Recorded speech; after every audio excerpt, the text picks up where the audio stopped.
అందరికీ నమస్తే అండి. ఇప్పుడు మన వీడియో ఏమంటే ఇక్కడ చూస్తున్నారు కదా, వీళ్ళైతే విజయ్ కుమారి అమ్మ దూర బంధువులు అనమాట. విజయ్ కుమారి అమ్మకి బిడ్డలు లేదు, భర్త లేదనమాట. తను ఇప్పుడు మన మధ్యలో లేదు, స్వర్గస్థులయ్యారు. వీళ్ళు ఈరోజు ఆశ్రమానికి ఎందుకు వచ్చారనేది తెలుసుకుందాం. నమస్తే అండి ఫ్రెండ్స్. ఇప్పుడు మన వీడియో ఏమంటే ఇక్కడ చూడండి, ఇద్దరు అబ్బాయిలు వచ్చారు కదా. వీళ్ళైతే గుంటూరు నుండి వచ్చారు. వీళ్ళు ఎవరంటే విజయ్ కుమారి అమ్మ వాళ్ళ తాలూకు అనమాట. అంటే విజయ్ కుమారి అమ్మకి పిల్లలు లేరు, భర్త లేరు.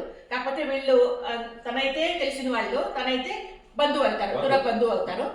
వాళ్ళు తీసుకొచ్చి మన ఆశ్రమంలో జాయిన్ చేశారు. కాకపోతే అమ్మకి హెల్త్ బాగాలేక స్వర్గస్థులు అయిపోయారు. అది మీకు అందరూ కూడా తెలుసు, అన్ని విషయాలు కూడా మీకు తెలియజేశారు. కాబట్టి ఇప్పుడు వాళ్ళు నాకు ఈ రకంగా స్వీట్స్ అవి తీసుకొచ్చారనమాట. ఏమంటే వాళ్ళకి మనసుకి చాలా తృప్తిగా అనిపించిందంట. ఇప్పుడు వాళ్ళ మాటల్లో విందాం, అమ్మ ఏమన్నారు ఒకప్పుడు, ఇప్పుడు ఏ రకంగా వీళ్ళు ఫీల్ అవుతున్నారు అనేది వాళ్ళ మాటల్లో విందాం. చెప్పండి బాబు. మేము చాలా ప్రౌడ్గా ఫీల్ అవుతాం. అమ్మగారు అంటే సొంత ఇంటి కన్నా బాగా చూస్తున్నారు అమ్మగారు. మేము మా విజయమ్మ గారు ఇక్కడ చేరడం మా అదృష్టంగా భావిస్తున్నాం.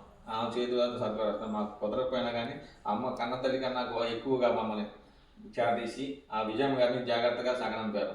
దానికి జన్మతహ రుణపడి ఉంటాం అమ్మగారు. దేవుడి దయవందేం కాదు, చాలా బాగుంది. అసలు చాలా వాస్తవం ఉంది. అంత గ్రాండ్గా చేయడం అనేది మా వల్ల కూడా కాదు, అమ్మ వల్ల అయింది. ఆమె అదృష్టం అది ఇక్కడ చేరటం, అమ్మ చేతిలో ఉండటం. ఇక్కడ ఉన్న వాళ్ళందరికీ భగవంతుడి రూపంలో అమ్మ సహాయం చేస్తున్నారండి. అది చాలా ప్రౌడ్గా ఫీల్ అవుతున్నాం. ఇది ఇప్పుడు మన చిన్ని వీడియో నచ్చితే లైక్ చేయండి. ఓకేనా? Thank you so much.